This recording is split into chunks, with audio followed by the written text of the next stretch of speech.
Okay. Hindi kasi tayo pwede magpa-inhibit ng mga tao, ng mga senators, hindi kasi tayo pwede magpa-inhibit ng mga senator judges based on bias.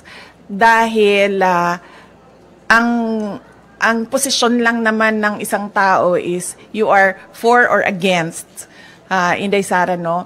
Kung ganun ang ating basehan sa inhibition, ay dapat din natin ipa-inhibit ang mga senators na meron ding bias against Sara Duterte, no? Tulad na lang ni Senator Risa Ontiveros na in a public speech, sinabi niya na kailangan talaga, ano ba term na ginamit? Kailangan burahin or kailangan wasakin, kailangan sirain, gibain ang pamilyang Duterte.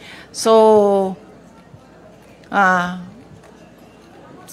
kung ganon, na magpa-inhibit tayo based on bias, ay madaming senators ang ipapa-inhibit for or against Sara Duterte. Kaya sinasabi ko, ibigay na natin yung benefit of a doubt dyan sa ating mga senator judges na gagawin nila ang trabaho nila ng patas according to sa sinumpaan nila as senator judges.